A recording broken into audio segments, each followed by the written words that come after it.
Listo. Listo, chicos. Bueno, muy buenos días con todos. Doctor Herrera, muy buenos días. Bienvenidos todos a esta nueva charla dentro de la jornada de conferencias tecnológicas que lleva a cabo la SFOT como parte justamente de las conferencias, del ciclo de conferencias tecnológicas que se lleva a cabo cada mes. En esta ocasión tenemos el acompañamiento del doctor Miguel Herrera.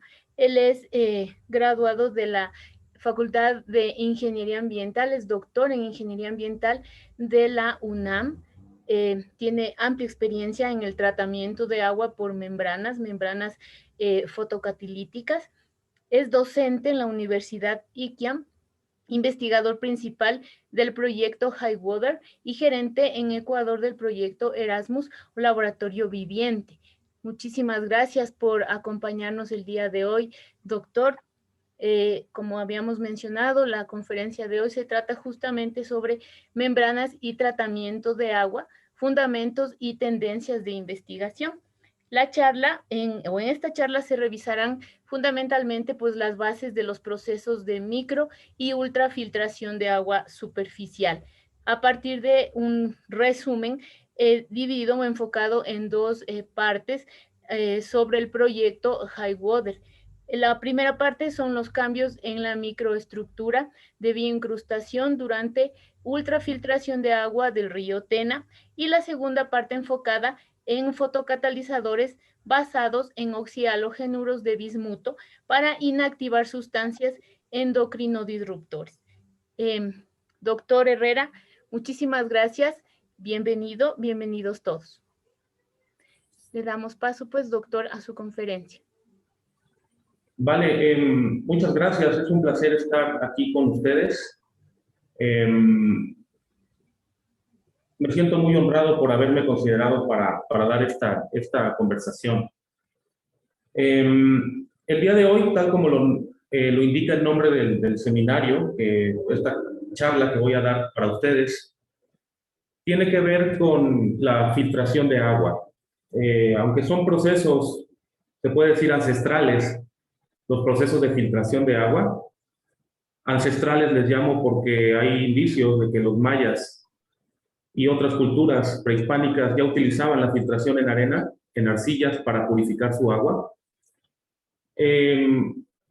No ha dejado de evolucionar. Hoy en día el tratamiento de agua a través de membranas es una constante alrededor del mundo, bajo el fundamento de que si utilizamos membranas para separar los contaminantes del agua, podemos remover la mayoría de los patógenos que pueblan en ella.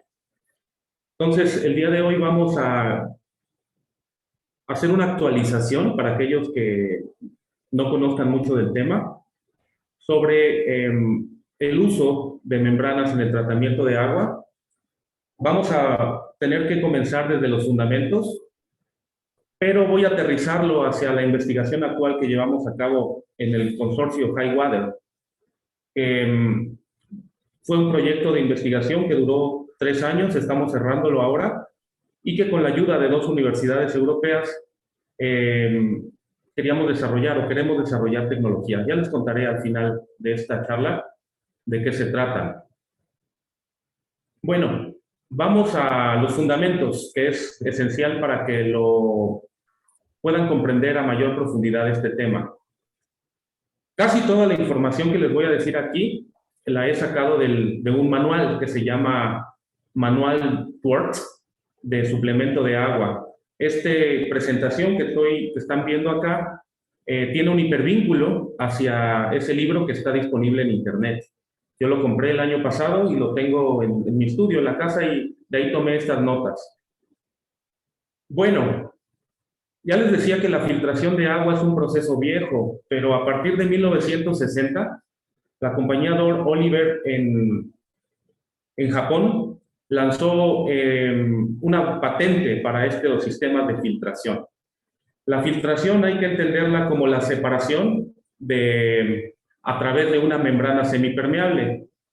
Una membrana semipermeable es aquella que deja pasar algunos componentes y retiene otros. En el caso de las membranas que se utilizan en el tratamiento de agua, debe existir una fuerza motriz para provocar esta separación. Por lo general, esta fuerza motriz es una presión de gas, es una presión hidrostática, o bien puede ser una presión eléctrica, una diferencia de potencial. Hay algunas membranas que son electroquímicas que para llevar a cabo la separación necesitan corriente eléctrica. Pero todo lo que vamos a ver el día de hoy, vamos a excluir las membranas electroquímicas y nos vamos a situar en una membrana semipermeable de separación física. La filtración, tal como lo pueden ver aquí en pantalla, se puede clasificar a través de diferentes indicadores. Uno de los principales indicadores de los procesos de separación es el tamaño de poro del filtro. Este por lo general está en micrómetros, aunque en algunas membranas de ultra y nanofiltración ya se está llegando al orden de nanoporos. Otra clasificación es el mecanismo de filtración. En las membranas de micro y ultrafiltración, ya me muevo a describirlas, existe una separación física. La partícula que es más grande que el poro se queda arriba o se queda concentrada y pasa la corriente que es más pequeña que el poro, ¿no? Recordar que el agua es un compuesto polar de 18 unidades de masa atómica, ¿no? Entonces, esa pequeña molécula pasa a través de los poros muy fácilmente. Entonces, separamos el agua y dejamos los sólidos arriba. No es el caso de las membranas de ósmosis reversa. En las membranas de ósmosis reversa, que tienen tamaños de poro más pequeño, aquí existe un mecanismo de filtración a través de difusión. No es tanto una separación por tamaño, sino una difusión. También, y es muy importante, y con esto yo espero que podamos comprender lo que vamos a ir hablando posteriormente, es que se pueden clasificar los procesos de separación a partir del tamaño de las partículas que se remueven. Doctor, ¿sí? Discúlpeme, le interrumpo un momentito. No estamos observando la presentación, no sé si después la quedó. Sí, se supone que estaría, pero a ver, vamos a ver, ¿por qué no? ¿Qué se está viendo? ¿Una portada de una revista? Ajá, solo se mantuvo en la portada de la revista. Ajá, a ver. Vamos a cerrarla.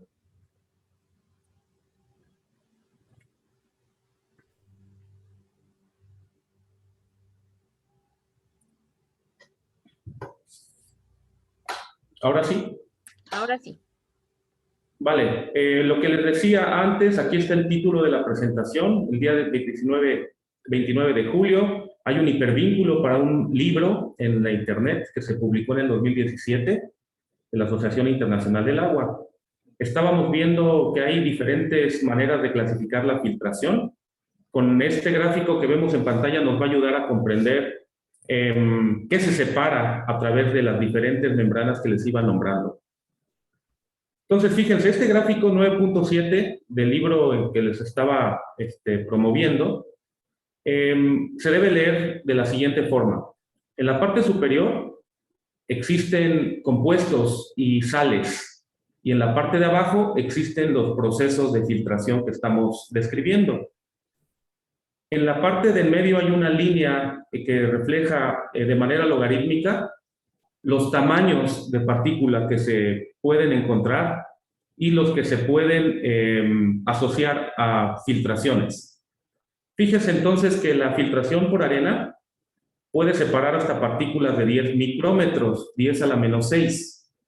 Entonces, en ese orden de tamaño, encontramos a algas, algunas bacterias que comen mucho o grandes, y también huevos de helmintos o parásitos. Es muy importante este tamaño. Observen que algunos de los parásitos pueden sobrevivir a la filtración por arena. Hoy en día, el uso de micro y ultrafiltración, que son membranas de separación física, como les explicaba antes, nos permiten la separación de sólidos suspendidos patógenos como bacteria, como algunos coloides, macromoléculas orgánicas y algunos virus, pero no todos. Entonces, las membranas de ultrafiltración tienen un tamaño de poro más fino que las de micro. Aquí, en este libro, proponen que la remoción, o quien viera este gráfico, identificaría que los virus pueden ser retenidos por ultrafiltración.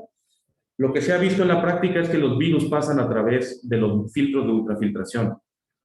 Gran parte de lo que voy a explicar aquí más adelante tiene que ver con la remoción de estos contaminantes de preocupación emergente. Y por lo general no son retenidos completamente por ultrafiltración, solo retenidos de manera parcial. Con un tamaño más pequeño, ya del orden de nano, 10 a la menos 9 metros, encontramos a las membranas de nanofiltración. A diferencia de las de micro y de ultrafiltración, estas nanomembranas requieren presiones más altas, considerablemente más altas, 10 veces más presión que para estos sistemas. En las membranas de ósmosis reversa que sirven para separar iones del agua de mar, el mecanismo de separación no es físico, no es de que llegue a la membrana y se separe, sino es una difusión. Hoy, en la exposición que tengo aquí, vamos a enfocarnos principalmente a estos dos rangos de filtración, dado que son los más comunes en la práctica de la ingeniería ambiental en el tratamiento de agua, agua residual y agua superficial. Aquí les hago un resumen, les pongo un resumen sobre las presiones de operación que se requieren para las membranas de micro y ultrafiltración. Un bar es una atmósfera, en cuanto a presión. Una atmósfera es alrededor de 101 kilopascales, que es la unidad internacional de presión. Entonces, el alcanzar este tipo de presiones no es difícil. Se puede incluso llegar a diseñar sistemas de ultrafiltración por gravedad. Presiones que se necesitan como fuerza motriz para la ultra y microfiltración se pueden alcanzar con una columna de agua de alrededor de 10 metros. Entonces está en boga la ultrafiltración porque permite separar gran parte de los patógenos acarreados por agua y se requieren relativamente presiones bajas. Como les contaba, la nanofiltración y la ósmosis reversa requieren mayores cantidades de presión. En el caso de nano, se multiplica esta cantidad casi por 10, mientras que en la ósmosis reversa se requieren mucha energía, ¿no? Del orden de 80 bares, de 80 atmósferas. Son las instalaciones de desalinización, son instalaciones presurizadas. Aquí también vemos el tamaño de separación expresado en poros, en unidades de longitud, en metros, y estas letras que se van a encontrar muy seguido en la ciencia de membranas indican que puede separar por peso molecular. MW es molecular weight, entonces es peso molecular. Corte de peso molecular. Las membranas también se pueden clasificar por el tamaño de moléculas que separan. Acuérdense que la unidad de masa atómica es el Dalton y esta membrana, por lo tanto, puede separar de entre 500 y 200 kilodaltones, ¿no? Moléculas que tengan ese peso. En cuanto a las de ultrafiltración, estas pueden retener moléculas más pequeñas, del orden de 100 a 200 kilodaltones, es decir, 200,000 daltones. Acordarse que un dalton es la decimosegunda parte, o la parte 12, 1 entre 12 del átomo de carbono. A ver, ¿qué podemos ir resumiendo acerca de la micro y de la ultrafiltración, que son procesos de separación de partículas de baja presión? Así se les llama, de baja presión. Se requieren de 1 a 3 bars para operar esta operación, valga la redundancia. No remueven materiales disueltos. Hay algunos, cierta remoción porque hay absorción, se pegan las moléculas a la membrana, pero los sólidos disueltos no se separan por membranas. Entonces tienen que imaginar que la mayoría de los compuestos solubles que son tóxicos pasan a través de las membranas. Entonces aquí he resaltado que las membranas de micro y ultrafiltración permiten el pasaje de sustancias tóxicas. Tal vez se pregunten de dónde viene tanta sustancia tóxica, pero entonces también lean la etiqueta de su desodorante, la etiqueta del champú, la etiqueta de los cosméticos, que tienen demasiados componentes, ¿no?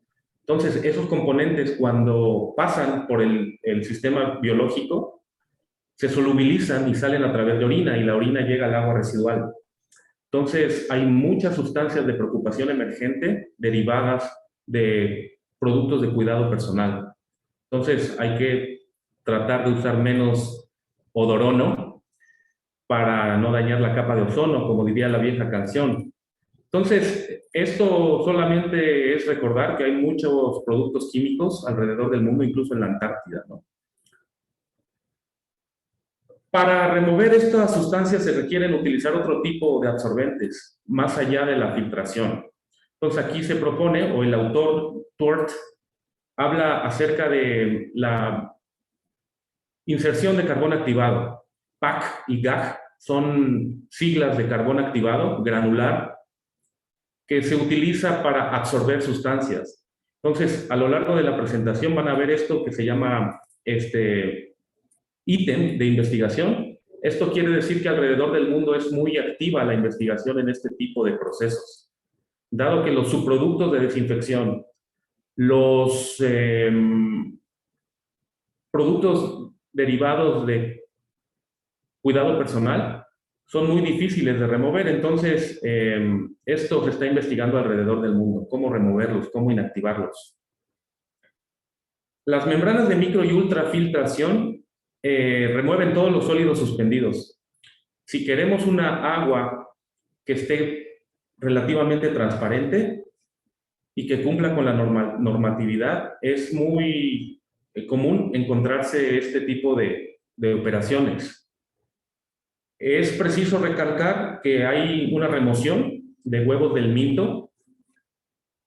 Para calcular esa remoción se utiliza la ecuación que ustedes ven aquí, que es una ecuación logarítmica, en donde se hace una correlación entre la concentración de contaminante, caso puede ser virus o huevos del mito, y la que se encuentra después del proceso de filtración.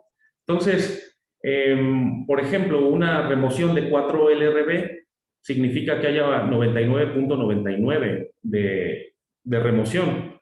Entonces, hay remociones completas de huevos del mito, pero de virus no.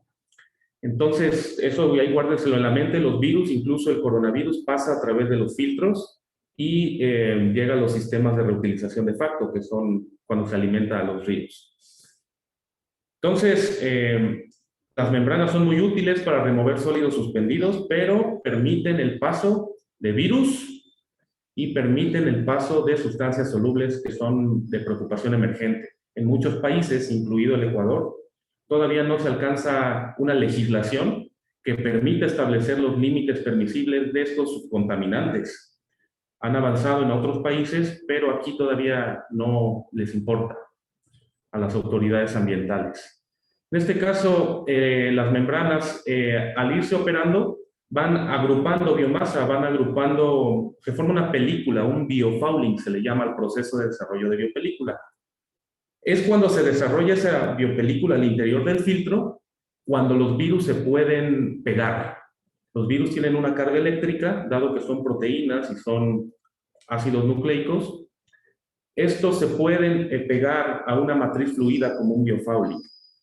Entonces, ya sabiendo esto, muchas personas utilizan la microfiltración con biopelícula para concentrar virus. Un tema de investigación global tiene que ver con concentrar virus a través de membranas. Y esos métodos se llaman VIRADEL. Virus, Adsorption and Elution, que quiere decir absorción y elusión de virus. Entonces, por ahí, si aquellos que tengan curiosidad, busquen las técnicas de VIRADEL, que no son otras más que micro y ultrafiltración ayudada con una biopelícula para concentrar virus. En estas biopelículas que les estoy haciendo imaginar, existe comunicación bacteriana. Hay mecanismos en los que las bacterias se pueden comunicar entre ellas. Obviamente no utilizan palabras, utilizan sustancias químicas. Entonces, otro tema de investigación que está muy ligado a las biopelículas y a las membranas es identificar cómo se comunican las bacterias para volverlas mudas. A medida que las bacterias se comunican entre ellas, la biopelícula se fortalece. Entonces, los investigadores han hecho con base en biología molecular bacterias que puedan evitar la comunicación, que sean mudas. Entonces, están haciendo bacterias mudas para que no haya biopelículas. Vale, entonces, hasta aquí lo de micro y ultrafiltración. Ya sabemos entonces que se puede remover algunas sustancias, pero pasan otras. Y la desinfección en estos tiempos de coronavirus no perdona, ¿no? Entonces tenemos que asegurarnos inactivar estos virus de alguna u otra forma. ¿Qué tipo de membranas, qué tipo de geometrías y configuraciones nos encontramos? Básicamente hay dos tipos. Unas que se les llaman externas y otras que se les llaman internas. Tal como el nombre les puede hacer imaginar, las membranas internas se colocan dentro del tanque de tratamiento de agua, mientras que las externas se colocan afuera del mismo. Tiene una corriente, una bomba, que de dentro del tanque de, por ejemplo, lodo desactivado, los lleva a una unidad externa adyacente. Aquí en el libro en cuestión que tomé estas notas, les llama presurizadas o encascadas a las membranas externas, mientras que a las internas se les llama sumergidas o de vacío. Estas últimas son las más comunes, las que permiten una operación más sencilla y las que cooptan el mercado, aunque también existen en empresas de separación de vinos, de alimentos de bebé y otros, este tipo de configuraciones. Más tarde voy a hacer hipervínculo a unas imágenes. Ahora les pido paciencia. Primero quisiera que lo imaginaran. Entonces, en el caso de presión externa, de ultrafiltración externa, se necesita una presión positiva, es decir, aventar, ¿no? Como fuerza motriz el agua a través de gravedad o de un gas acarreador. En el caso de las membranas sumergidas, se utiliza una succión. Se chupa a través de una membrana de fibra hueca, como si fuera un popote, una separación hacia afuera. Las últimas, las que tienen separación al vacío, son las que gastan menos energía.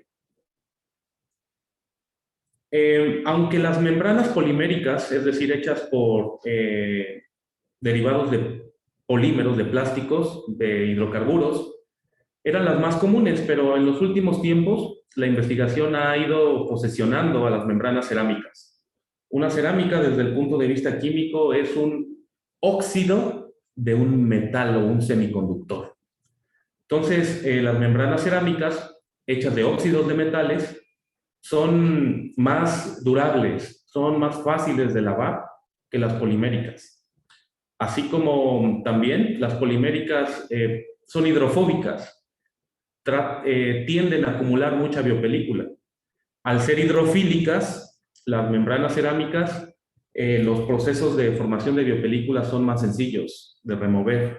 Entonces, actualmente, siglo XXI, las membranas cerámicas son las que están posicionándose del mercado. ¿Por qué? ¿Por qué será? Aquí se lo resumo. Porque se han vuelto más baratas, los procesos de fabricación de óxido de titanio se han abaratado, las paletitas de dulce, de cerveza, o los dulces que tienen color blanco, tienen óxido de titanio. Entonces, si se utiliza ya en grado alimenticio, imagínense a grado industrial, ¿cuánto cuesta, no? En realidad el óxido de titanio se ha vuelto muy barato. Entonces, se han abaratado. Muchos proyectos de investigación las han estado considerando. Incluso nosotros en Highwater, gran parte de la investigación que condujimos fue sobre membranas cerámicas. ¿Por qué? Porque además permiten hacerle modificaciones químicas de alta temperatura. Nosotros podemos modificar las membranas cerámicas a 300 grados y le podemos insertar algunas moléculas de interés para hacer transformaciones a través de luz. También las membranas cerámicas duran más, ya lo había explicado. Al no contener fibras se desgastan menos, se pueden lavar incluso con una escoba. Al ensuciarse menos se evita retrolavado. Aquí la palabra backwashing es un retrolavado. El retrolavado es hacerle llegar agua pura para destapar los poros. Se pueden lavar mejor, tienen mejor resistencia a químicos agresivos como el hidróxido de sodio, como el ácido clorhídrico, y también pueden combinarse con oxidantes como el ozono, O3, que es un gas que también se utiliza en el tratamiento de agua como un proceso de oxidación avanzada. La combinación de membrana cerámica y ozono permite inactivar compuestos de preocupación emergente. Características de algunos materiales de la membrana. La fuente es la Asociación de Trabajos de Agua de América, American Water Works Association. Esta Asociación de Agua de América se formó en 1860. Tiene ya 150 años operando en los Estados Unidos. Solo para que identifiquemos cuánto tiempo nos han ganado en estos países, ¿no? En cuanto a los controles, ¿no? De agua, la AWWA, entonces es una asociación vieja y que es relativamente líder, ¿no? En cuanto a impacto. Aquí lo que hay que rescatar de esta compilación de la agua es que existen diferentes tipos de materiales para las membranas poliméricas. Aquí están. La más común es la de fluoruro de polivinil dieno, que da un amplio margen de maniobra cuando manejamos corrientes industriales y que es barata, es relativamente barata. Poliacrilonitrilo, polietersulfona, polisulfona y polipropileno también son membranas que se utilizan en la industria. Pero en el agua residual por lo general son de PVDF, fluoruro de polivinil dieno. Aquí está representada una membrana cerámica de óxido de aluminio. Esta entonces permite trabajar en todo el intervalo de pH, no se desgastan estos óxidos y se encuentran en desarrollo alrededor del mundo diferentes tipos de membranas. Ya les comentaba que las membranas cerámicas pueden usarse para depositar nanopartículas y convertir estas membranas en otro tipo de material. Una membrana híbrida puede desempeñar dos papeles: separar físicamente e inactivar compuestos a través de fotocatálisis. Bueno, ya que llevamos más o menos comprendido todo esto, antes de pasarme a cómo se opera una membrana en la escala real, voy a hacerle clic aquí. Recordar que este documento lo voy a hacer llegar a Patricia para que aquellos que estén interesados en obtenerlo se lo soliciten.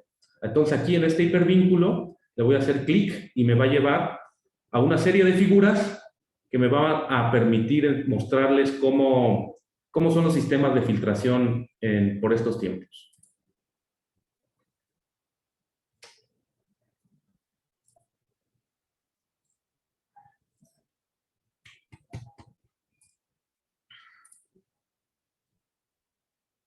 Entonces, son las figuras a color que tiene el libro de TWERT. Aquí está, TWERT Water Supply de 2017. Tiene una serie de figuras que no, solo quiero ahí que vayan pasando. La que me voy a enfocar es en la 14, en la figura número 14, de 14 en adelante. Esto está disponible en la internet de manera gratuita, ¿eh? El libro no tanto, pero las figuras sí. Aquellos que necesiten una copia del libro también a través de Patricia me lo pueden pedir. Bueno, esto que vemos aquí en pantalla, en la figura 12, es una membrana vista en microscopía de fuerza atómica, microscopía electrónica. Este tipo de membrana es de filtración de adentro hacia afuera, lo que me indica que es una membrana externa. Aquí, en esta figura B, vemos fibras huecas. son 12,000 fibras, de acuerdo a la figura, en las que cada uno tiene una área de filtración determinada. Entonces, hoy en día, los diseños de membranas de fibra hueca son de altísimas áreas, ¿no? 40 metros cuadrados en este módulo, lo que permiten acelerar los procesos de filtración. Entonces, 12,000 fibras dentro de un módulo.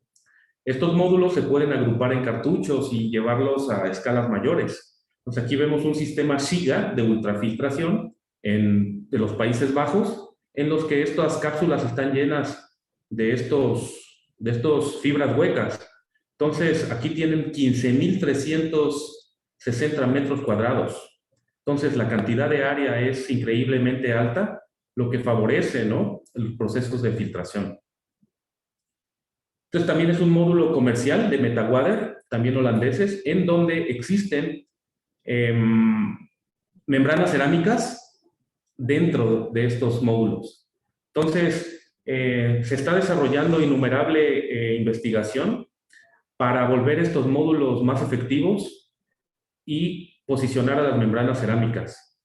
Este módulo, estas membranas que tiene dentro este módulo, son del orden de 0.1 micras, ¿no? Entonces se puede asegurar la desinfección del agua.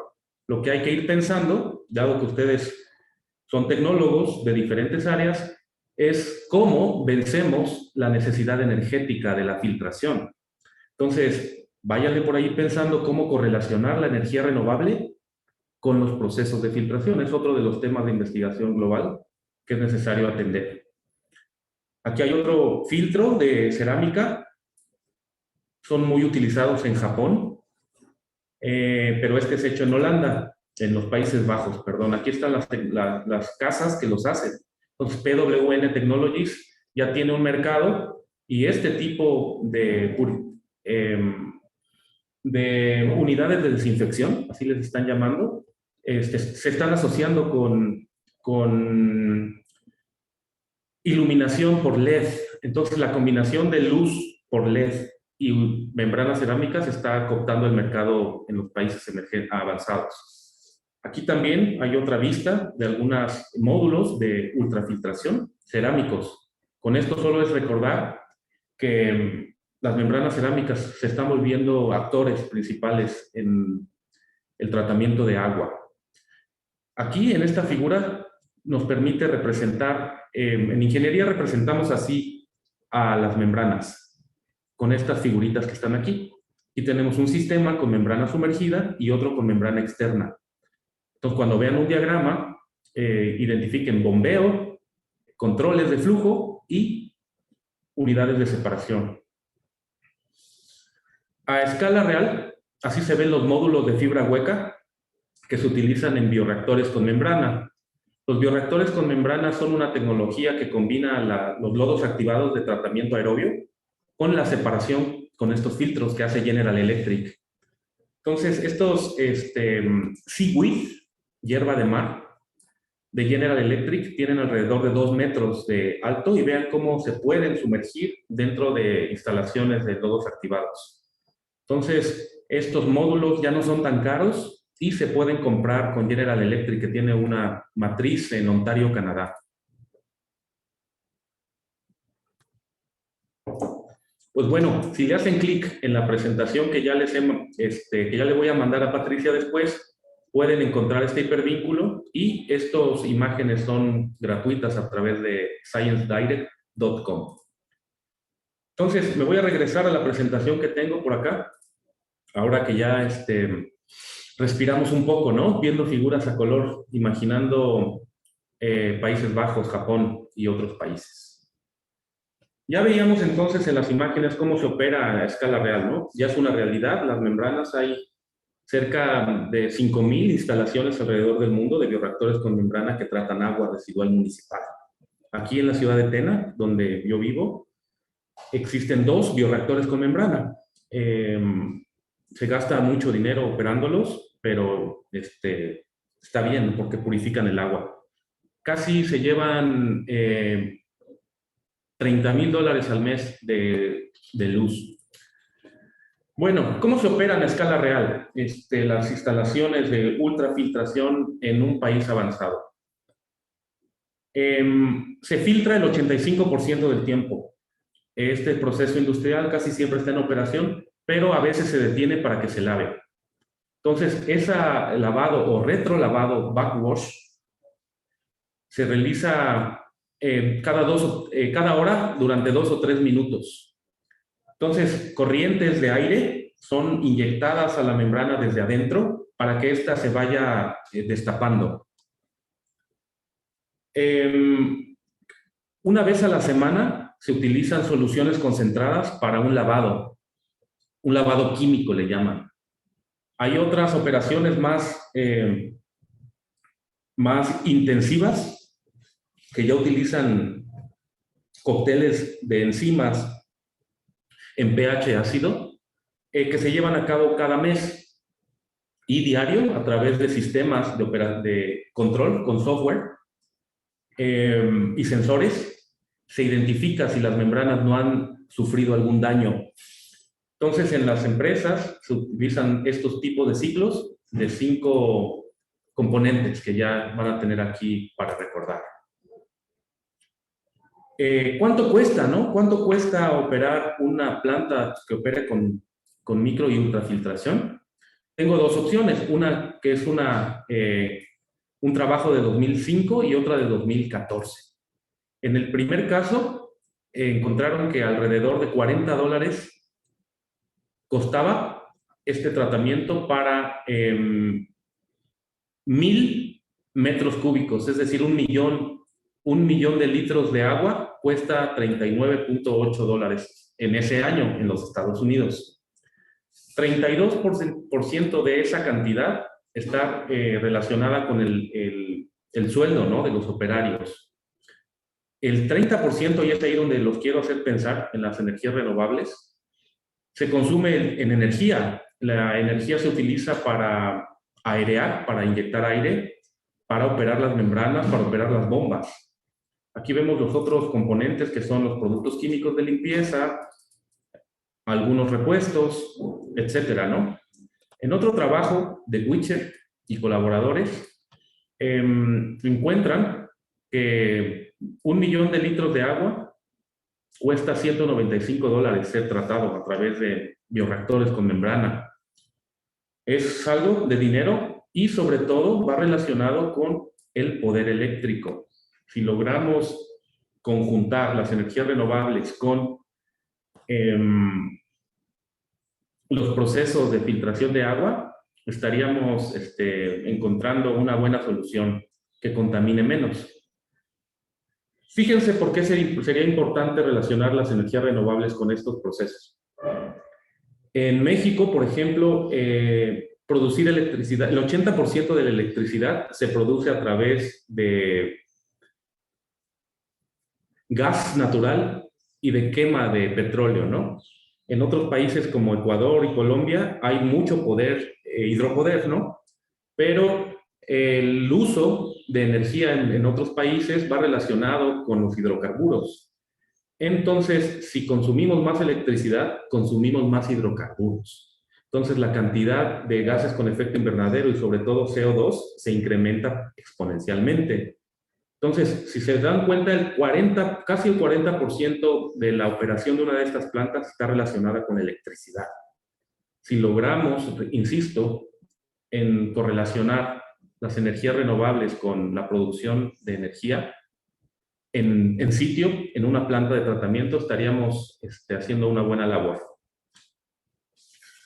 Bueno, con todo esto de antecedente, que es la gran película, los fundamentos, creo que ya pueden ustedes, o podríamos comprender las siguientes ideas que voy a estar escribiendo aquí. ¿Qué hicimos en el proyecto Highwater? Sobre todo, ¿qué hicimos en Highwater, Ecuador, en la Universidad de Iquiam? Hicimos planes de investigación de pregrado, ¿no?, con estudiantes de licenciatura que no se habían graduado. La Universidad de Iquiam no tiene programas de posgrado. Y en el 2018, cuando comenzó el proyecto Highwater, que fue patrocinado con $500,000, pensamos en involucrar a los estudiantes, no había de otra, ¿no?, y a estudiantes de pregrado. En este sentido, creamos 2 planes, uno que se llama #Videson virus de la zona del Ecuador, por aquí quise decirle más o menos así, que tiene que ver, o tiene que ver, sí, el programa, con la ultrafiltración de agua de río. Estamos buscando virus, estamos buscando compuestos de preocupación emergente, pero sobre todo estamos estudiando la microestructura del biofouling. Ahorita regreso. En el otro tema, o plan de investigación de pregrado, le llamamos hashtag Biox. Le llamamos así porque es la clave química de los oxialogenuros de bismuto. Los oxialogenuros de bismuto, la X es cloruro, yoduro, es un halógeno. Los oxialogenuros de bismuto son moléculas o compuestos inorgánicos que cuando se encuentran a nanoescala pueden convertir la luz visible en oxidante. Entonces, hemos estado trabajando con los estudiantes en sintetizar, que es crearlos, en observar sus mecanismos de deposición, en caracterizarlos, pero sobre todo, cómo depositarlos en membranas cerámicas. Entonces, depositamos nanopartículas de oxialogenuros de bismuto sobre membranas cerámicas para que la membrana cerámica no solamente filtre, sino también inactive. Entonces, vámonos por este orden. En el programa Vireson utilizamos membranas de ultrafiltración, membranas poliméricas en este caso, y los estudiantes se iban a diferentes zonas del río Tena, que es el río más cercano aquí, y analizaban los componentes de entrada y los componentes después de la filtración. Entonces, todo el material que se había acumulado en la membrana, ya tenemos nosotros software que nos permite identificar las propiedades de este biofouling. Esas propiedades son porosidad, resistencia específica, y otros indicadores de estructura, ¿no? Ahorita les voy a poner rápidamente resultados de estos dos proyectos, solamente que creo que es muy importante que conozcan estos enunciados, ¿no? Que se acuerden. A ver, ¿qué hacían en el programa VIRES? Ultrafiltración fomentada por gravedad de agua del río Tena. ¿Para qué? Para ver si cumple con la legislación para reutilizarla como agua potable. También, entonces, nos dimos cuenta de cómo va cambiando la estructura de esta biopelícula y la relacionamos con el ADN y con las moléculas poliméricas que hay allí.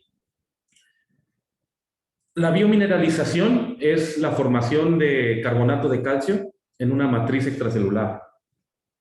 Esto, por ejemplo, se ve en los cascarones de huevo de ave. Pero descubrimos, y bueno, nosotros no descubrimos, es una tendencia también, que hay biomineralización durante el proceso de formación de biopelícula. Entonces voy a pasar rápidamente a algunos resultados de los dos proyectos que acabo de nombrar. Solamente voy a cargar otra presentación. Entonces, solo recordarles que en esta presentación que está aquí, que les voy a hacer llegar, tiene el hipervínculo, aquí lo estoy viendo, hacia un libro de la semana de clausura de Highwater, en donde van a encontrar mayores detalles de todos los 54 participantes. Cada uno de los participantes estuvimos en esta conferencia virtual, en donde ustedes de manera gratuita van a poder bajar el libro. Vale, entonces voy a pasar unas diapositivas que me han hecho llegar algunos alumnos que están en el programa, para que ustedes conozcan hacia dónde hemos avanzado. A ver, ¿qué tenía por acá?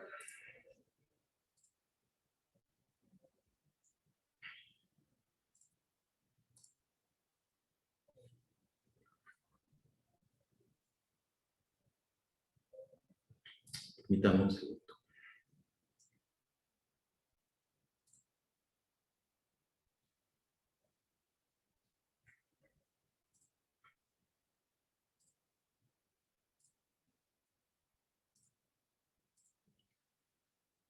Bueno, en el caso de la investigación de filtración de agua, recordar que para que los ríos han sido utilizados durante algún tiempo, durante mucho tiempo, como fuente de agua potable. Por lo general se combina un proceso de coagulación-floculación con una filtración por arena o una filtración por membrana. Hay muchos.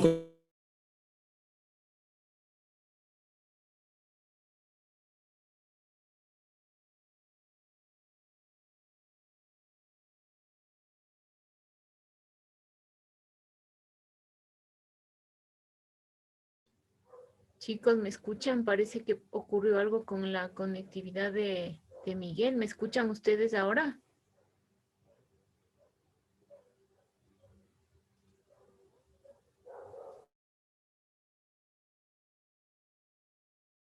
Trabajando a menudo, estudiantes, tenemos 18 estudiantes que están trabajando con este tipo de aplicaciones que combinan la electrónica o el control con sensores y que nos permiten identificar los diferentes componentes estructurales de las biopelículas.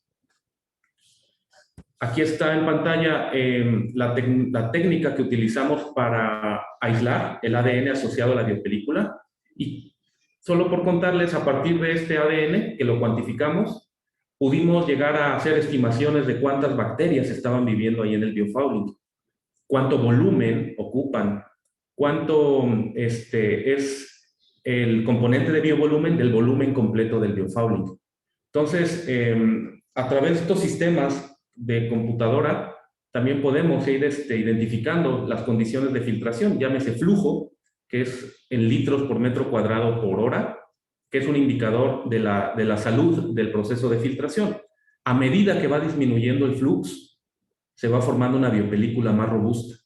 En largos tiempos de filtración, se van formando tejido mineralizado o biomineralización allí. Hay modelos matemáticos también de este siglo, del 2006, del 2018, que nos permiten identificar la mecánica de la deposición de partícula. Entonces, cada partícula, a través de modelos matemáticos, podemos definir en qué sitio de la membrana se deposita. Esto respecto a la filtración por dentro del plan de investigación de pregrado Videson. En cuanto a los oxialogenuros de bismuto, Pati, ¿sí se ve ahí la pantalla algo? Sí, sí la observamos, doctor. Vale. Entonces, en el caso de los oxialogenuros de bismuto, programa #Biox, se trata, como les contaba, de sintetizar oxialogenuros a nanoescala y depositarlos en membranas y en vidrio. Y después analizar en presencia de luz y en presencia de contaminantes, cómo se degradan. Entonces, para esto construimos un fotorreactor, que es el que se pone aquí. Las partículas que sintetizamos, en este caso, oxialogenuros de bismuto, del tipo B7O9I3, los caracterizamos por, esto se llama difracción de rayos X. También los caracterizamos por microscopía electrónica de barrido. Observen las diferentes geometrías. A este tipo de geometrías se les midió la dimensión fractal.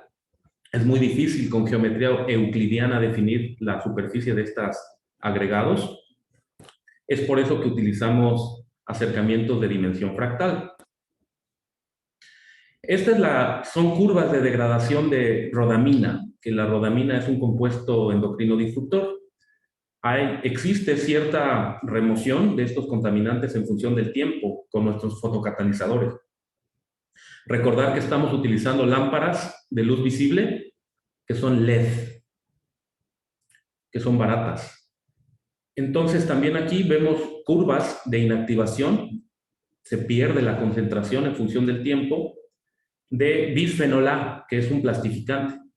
Entonces, aunque no hemos alcanzado una remoción completa, una mineralización de estas estructuras, de estos compuestos endocrinodisruptores, al menos estamos modelando matemáticamente su cinética de inactivación. Al menos estamos viendo o observando a través de espectroscopía cuáles son los subproductos de desinfección que se generan. Porque estas nuevas tecnologías no se sabe exactamente qué subproductos de desinfección generan. Entonces, en estos gráficos que son de carbono orgánico total y su disminución en función del tiempo, nos indican que hay presencia de carbono todavía aquí. Tal vez ácidos orgánicos de 3 a 5 carbonos, pero es necesario inactivarlos durante más tiempo. Estas pruebas son de 2 horas. Es posible que requiramos 4 para inactivarlos completamente. Microscopías, esto es importante porque la agregación de las nanoestructuras puede llevarnos a crear mayor cantidad de área.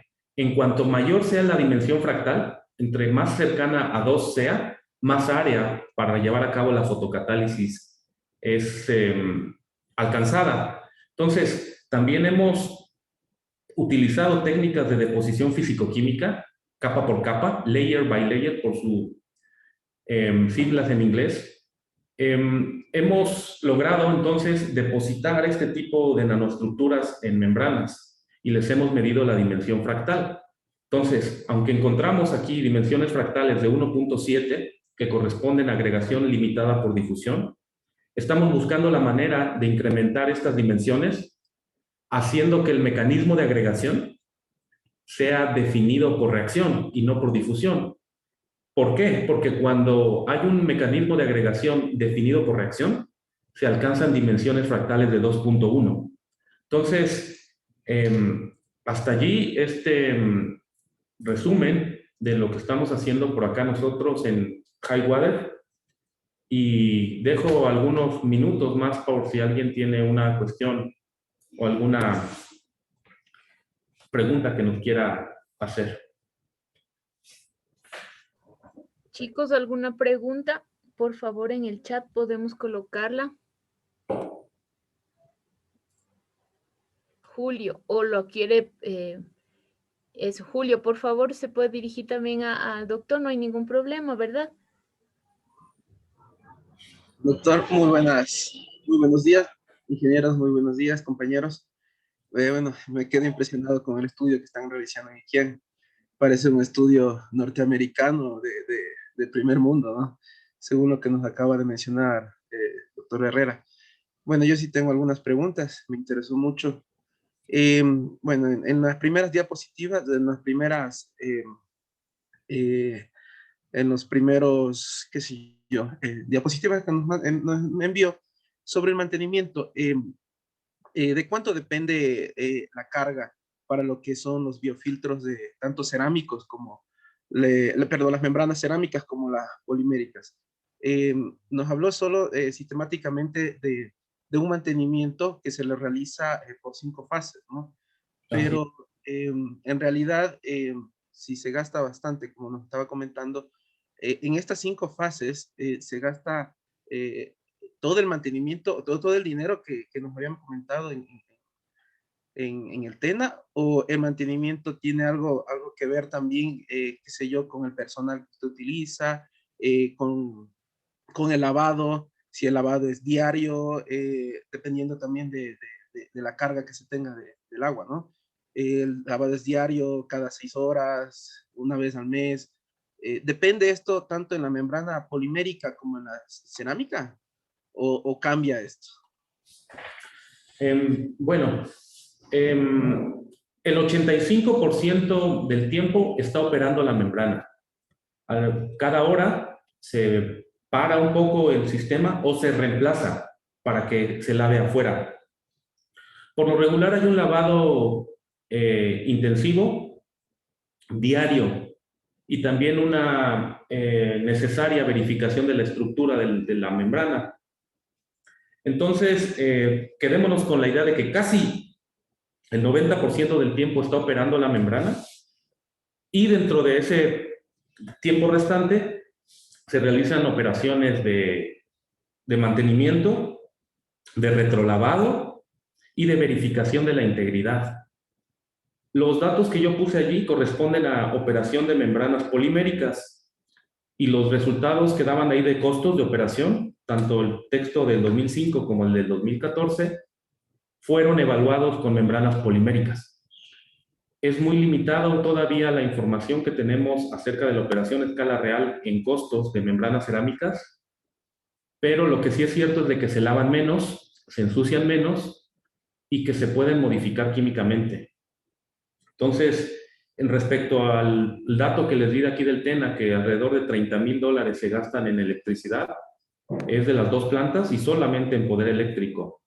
En realidad es un proceso intensivo, hay mucho consumo energético y por eso les hacía pensar que en el futuro vamos a necesitar energías renovables para que esto sea más sostenible. Ok, muchas gracias, doctor. Tenemos otra pregunta también, Angélica. Plantea, ¿alguna vez se ha visto rompimientos en las membranas de ósmosis reversa y nanofiltración debido a las presiones que se efectúan? De ser así, ¿cuál es el procedimiento que se ha seguido?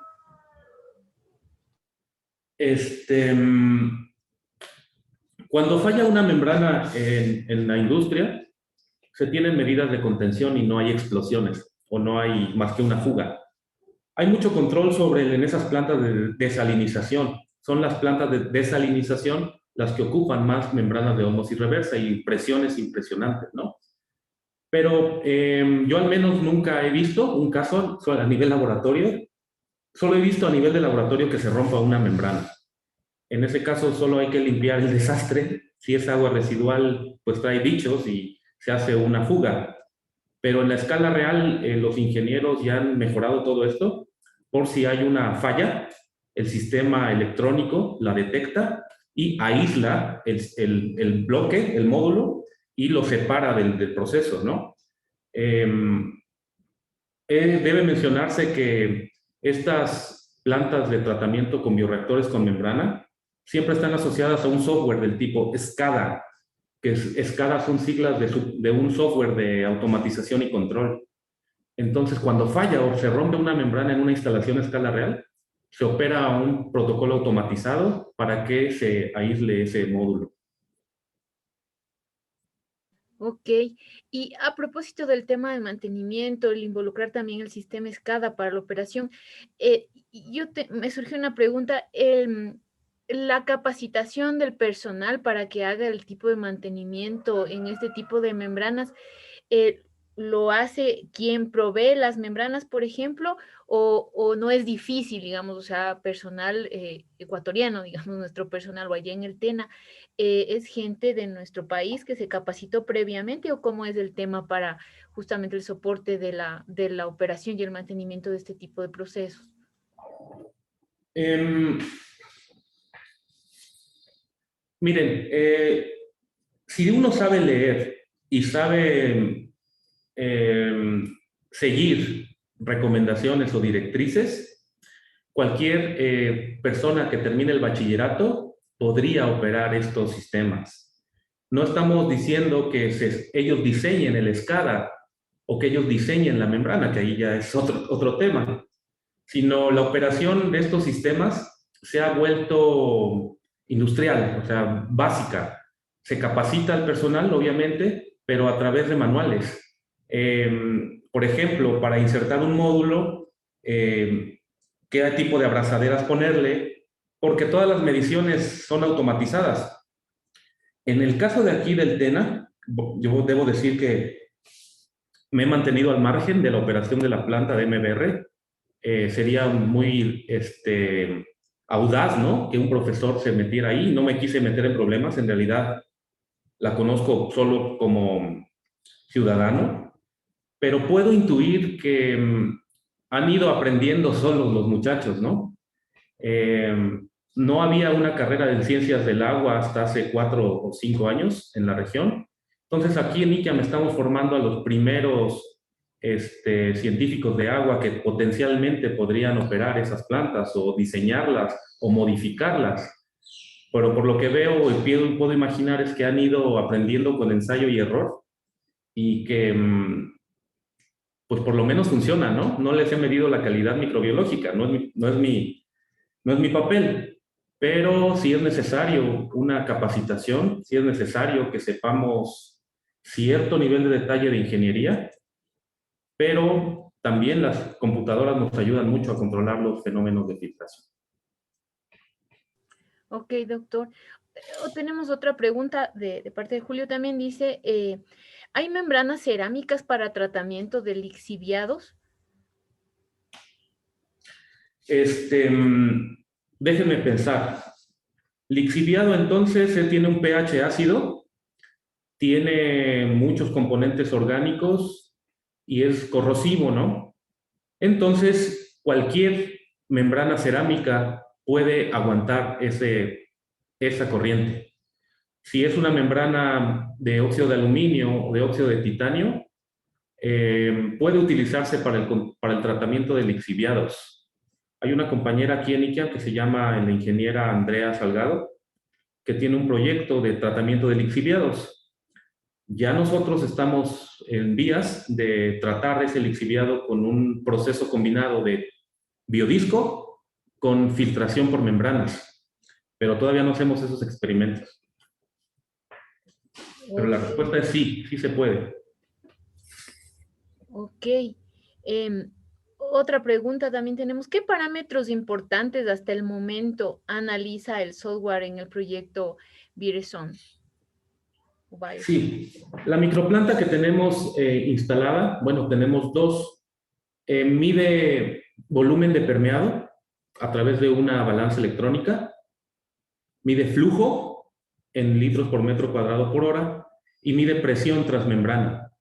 Entonces, estas plantas tenemos el control de esas tres variables: flujo, presión transmembrana y masa, que es volumen de permeado. También tenemos automatizado el reactor para fotocatálisis, y ese reactor de fotocatálisis cuantifica la cantidad de luz, cuantifica también el flujo y la masa. Ah, ok. Continuando con el tema del mantenimiento, la cantidad de agua, porque el mantenimiento como para las membranas, ¿cómo lo hacen? Con flujo de agua, supongo, el lavado y todo eso. Y esa agua que resulta de ese mantenimiento, a su vez retorna o la reutilizan en algún otro proceso, o definitivamente fluye hacia el drenaje o hacia los sistemas de alcantarillado. En el laboratorio no utilizamos, no limpiamos la membrana hasta ahora. Las dejamos ahí para que le crezca el biofouling, que es lo que necesitamos estudiar. Pero en escala real, en los sistemas que se operan de bioreactores con membrana en el norte de América y en Alemania, por ejemplo, se hace un retrolavado con agua, se inyecta agua a la membrana para que los poros se abran. Se inyecta el agua desde adentro para que los poros se abran. ¿Qué más iba a decir? Ahí también utilizan en los reactores anaerobios el biogás que se genera. Se genera biogás en un tratamiento anaerobio. Ese gas también se reinyecta al sistema para que vaya moviendo la membrana y se vaya separando el ensuciamiento. Entonces, el bombeo de aire, scouring, le llaman en inglés, se utiliza para separar la biopelícula de fibras huecas. Las fibras huecas se mueven en presencia de la corriente de aire o de gas, en el caso de anaerobios, para que la biopelícula se desprenda. Entonces se puede lavar con aire o gas o con agua. Por lo general se utiliza agua limpia, agua no de la corriente a tratar, y se recircula el tanque de lodos activados, porque al destapar la membrana están también llevándose algunos potenciales patógenos. Entonces no se podría tirar de manera directa a la corriente de salida. Ok, sí, justamente. O sea, entonces el agua que se utiliza para la limpieza, ¿la reutilizan? Es la siguiente pregunta. ¿La reutilizan en algún nuevo proceso o se podría reutilizar el agua que resulta del mantenimiento? La reinyectan al tanque de lodos activados, por lo general. Entonces utilizan agua nueva, limpia, para volverlo a destapar. Por lo general, a veces utilizan el efluente de la planta. La corriente de salida, ya que va casi libre de sólidos, la regresan para esas operaciones de limpieza. y la reinyectan al tanque de lodos activados para que otra vez pase el tratamiento. Ok. A ver, ¿tenemos alguna otra pregunta por acá? ¿O alguien que quiera manifestarle su inquietud de forma directa al doctor Herrera? Ya no tenemos más preguntas acá en el chat. Julio, por favor. Sí, muy buenas tardes nuevamente. Sí, nos habló doctor Herrera sobre que pensemos este 30-40% que se utiliza para lo que es en las plantas de tratamiento, lo que es la energía para las bombas, para todo esto. Eh, Esto creo que debería ser independiente de cada sector donde se cree la planta de tratamiento. ¿Por qué? Porque, bueno, en recursos renovables nosotros estamos viendo lo que es la parte de las celdas fotovoltaicas, ¿no? Pero eso sería en sectores en donde se pueda aprovechar este recurso. Bueno, si yo estuviera viviendo en la parte del oriente, tenemos lo que es podemos utilizar la hidráulica y la mini hidráulica. Indirectamente o como municipio, como GAF, podría generar un proyecto para reutilizar esta energía, o digo, para utilizar esta energía renovable. Eh, o usted nos está proponiendo que pensemos en una energía renovable completamente diferente. Eso no me quedó muy claro esto, doctor Herrera. Bueno, obviamente hay diferentes regiones en el mundo y hay diferentes maneras, ¿no?, de cultivar energía. Es muy importante identificar cuál es la más asequible respecto a estas geografías. Se puede utilizar los paneles solares, estas perovskitas, estas celdas de absorción de luz, para acoplarlas a sistemas de lodos activados. Se pueden utilizar también celdas de combustible microbiológico, ¿no? Ya combinarlo para un plan nacional de energía lo veo un poco difícil en el corto plazo. Lo que sí debo precisar es de que a nivel de investigación se pueda hacer con relativamente poco dinero. Si tenemos una celda solar o un panel fotovoltaico y tenemos cerca o una planta de lodos activados, ahí sería relativamente sencillo probar ese prototipo.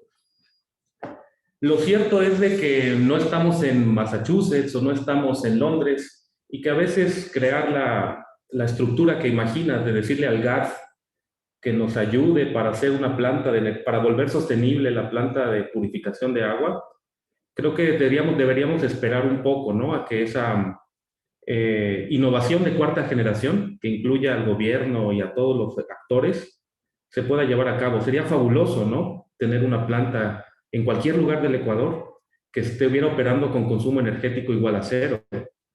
Entonces, esos son el tipo de retos globales que se están tratando de atender.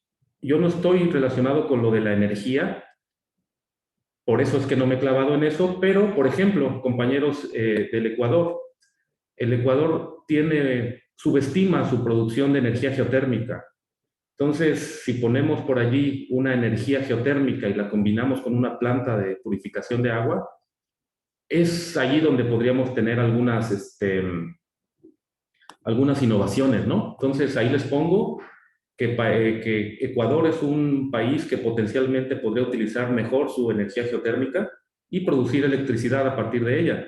Y así se produce a partir de geotermia, es una fuente, si no me equivoco, renovable, ¿no? Entonces, la idea es que piensen, porque estos problemas no se resuelven tan sencillo. ¿Cómo combinamos las energías renovables con el tratamiento de agua? Este se llama nexo agua-energía, que es un reto bastante difícil de cumplir. Ok, doctor, muchas gracias. No sé si tenemos otra pregunta.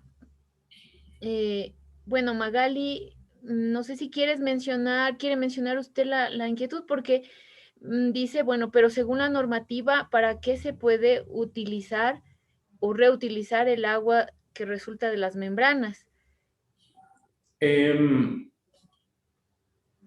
Grosso modo, el agua se puede clasificar en dos tipos de reutilización. Reutilización directa o indirecta. En el caso de la reutilización directa, no se recomienda el efluente de una membrana, dado que tiene virus, ¿verdad? Entonces, por lo general, lo que se hace con esa corriente es que se regresa al río. Una vez tratada el agua en la planta con membranas, se regresa al río.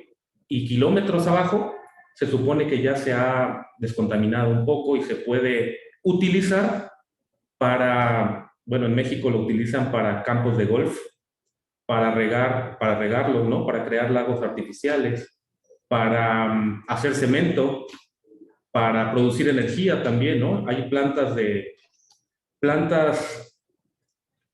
de flujo combinado que producen electricidad a partir de gas natural, pero que utilizan mucha agua durante este proceso. Entonces, la reutilización de agua puede ser directa cuando se va al consumo humano e indirecta cuando se va a uso industrial.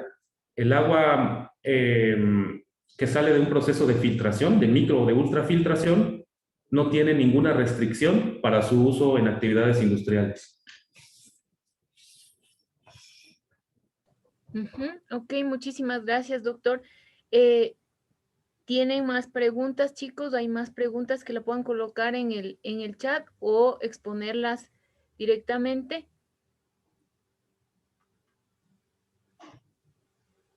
No, no tenemos más inquietudes. Miren, les voy a poner aquí mi teléfono, mi correo electrónico, por si alguien quiere escribir posteriormente, ¿no? Se me olvidó ponerlo en la presentación. Entonces ahí está, miguel.robledo@iquian.edu.es. Entonces, si alguno tiene una inquietud mayor, allí puede escribir. Ya puse el correo en el chat.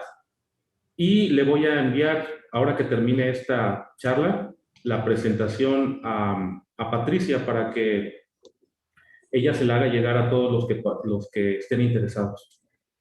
Disculpe, una pregunta tengo.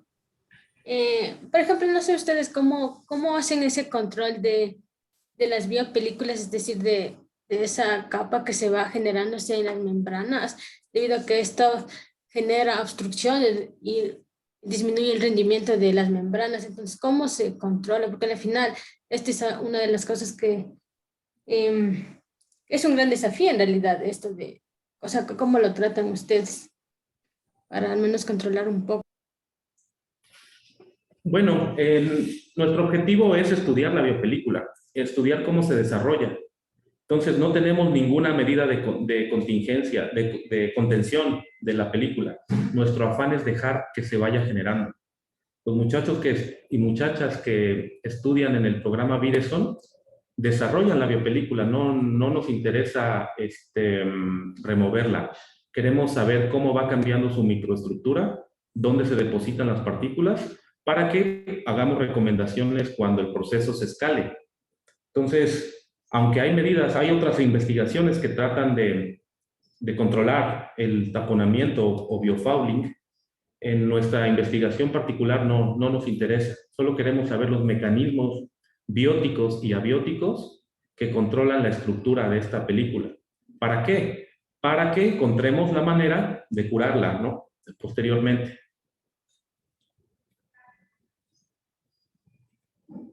Magali, por favor, tiene una pregunta.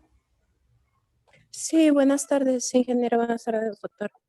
Que yo lo que les quería preguntar en el que estaba hablando antes de los lixiviados, ¿estos van de una manera directa a la membrana o tienen un pretratamiento con algún tipo de químico, algo para poder hacerla en la membrana? Porque al tener tanto sólido suspendido, podría taponarse en muy poco tiempo o no pasa nada. Mira, el proceso que queremos implementar tiene un tratamiento biológico que se llama biodisco. El biodisco es un proceso de biomasa, de agregación de biomasa en un soporte. Entonces el biofiltro contiene biomasa y ese biofiltro, como montaña, como rueda de la fortuna, entra en contacto con el lixiviado que va abajo. Obviamente este lixiviado ya pasó por un proceso de sedimentación, pues tiene menos sólidos. Cuando llega el biofiltro, la biopelícula lo comienza a degradar, a quitarle los nitrógenos. Es después del biofiltro, del biodisco, que se tarda 6 horas de tiempo de retención hidráulica, que se podría inyectar a la membrana. Entonces, es preciso quitarle los sólidos, es un tren de tratamiento que involucra pretratamiento, sedimentación primaria, biodisco, y después el efluente del biodisco es el que se inyectaría a una membrana cerámica.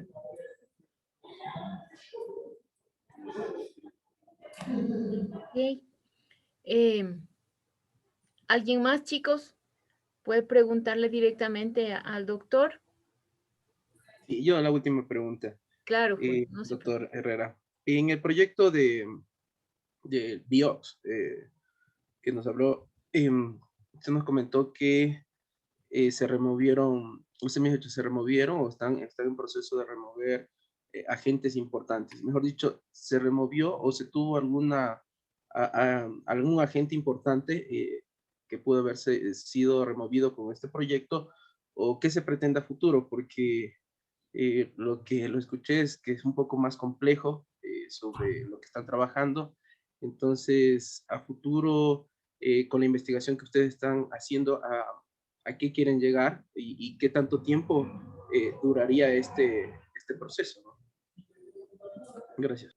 Sí, mira, los compuestos de preocupación emergente o las sustancias endocrino disruptoras son compuestos orgánicos que a veces tienen un nitrógeno, un grupo amino o varios cargas.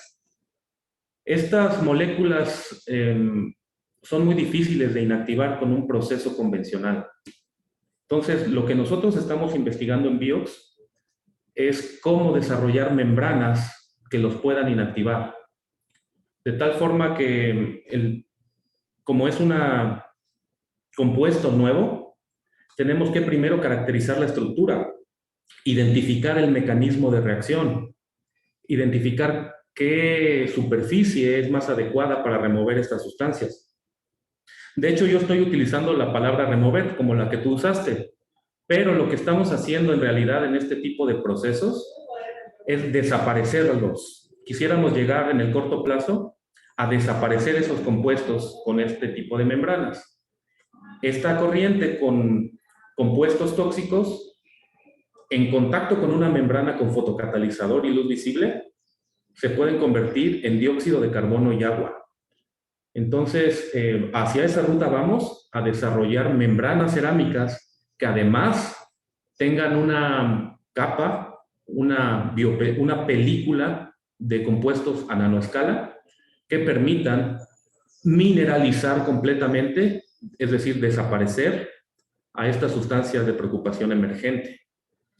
Entonces, repito que estas sustancias sobreviven al tratamiento convencional del agua y que en algunos países ya están implementando estos procesos de oxidación avanzada, pero todavía no se sabe todo. Entonces, estamos haciendo una investigación básica que a lo mejor en 5 años se convierte en una tecnología.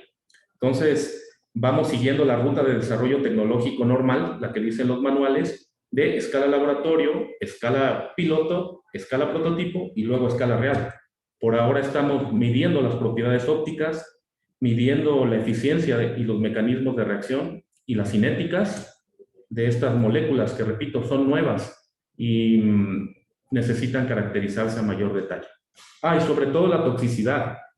Hay estudios que promueven que estas sustancias pueden ser tóxicas. Entonces estamos buscando la manera en que estén asociadas de manera permanente al filtro. No queremos que se separen, queremos que estén allí de manera permanente. Ok, muchísimas gracias, doctor. ¿Alguna pregunta más de parte de los asistentes? ¿No? Bueno, sin duda muy, muy interesante el tema, doctor.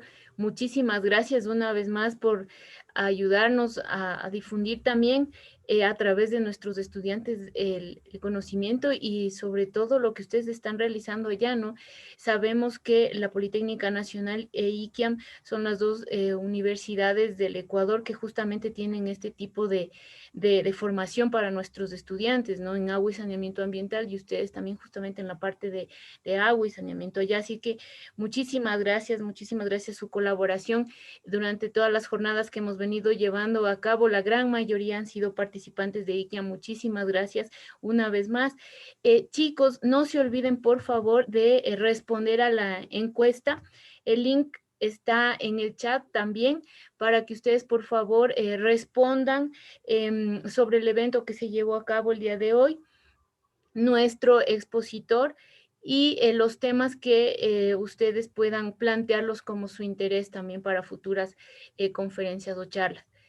Doctor, una vez más, muchísimas gracias y le tomo la palabra para que nos haga llegar muy gentilmente la documentación que mencionó ahora. Sin duda nuestros estudiantes van a estar atentos a que les hagamos llegar esa información también. Sí, ya lo hice. Ya está en su correo. Aquellos, si tienen las direcciones de los muchachos que estén interesados, bueno, ahí se las distribuyes, ya está en tu correo electrónico. Sí, muchísimas gracias, doctor. Muy bien, gracias a ustedes también por escucharme y acá estamos en IQUIAM o a través del correo electrónico que ya les pasé por si quieren platicar o incorporarse a futuros proyectos. Sí, claro que sí. Ojalá se pueda lograr una vinculación, que pase un poco ese tema de la pandemia, porque hay algunos temas que los estudiantes nuestros están interesados, como digo, a través de las exposiciones que hemos tenido también. Esperemos que ya se lo pueda lograr. Y si es lo más pronto mejor, ojalá para todos también el tema de la pandemia ya vaya dándonos espacios para esto. No olviden entonces que un tema de investigación muy importante es combinar las energías renovables, cualesquiera que éstas sean, incluso la energía nuclear, con procesos de tratamiento de agua. Entonces ahí tienen, váyanle pensando y si tienen una idea particular ya luego la discutimos. Claro que sí. Vale, entonces luego nos vemos. Muchas gracias por los aplausos. Hasta luego. Muchísimas gracias, doctor. Muchísimas gracias. Chicos, no se olviden de llenar la encuesta. Ya les coloco el link otra vez porque parece que algo pasó ahí.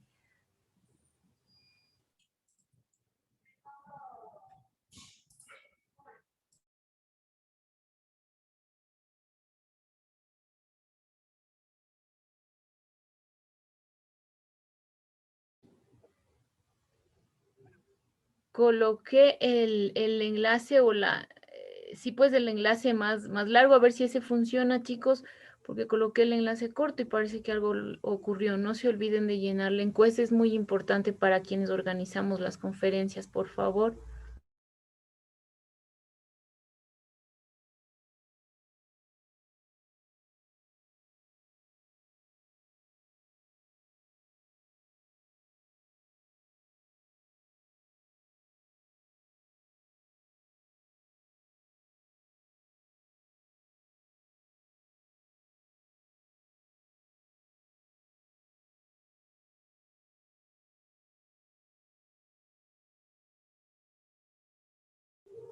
Ok, chicos. Déjenme revisar cómo está el tema de las encuestas.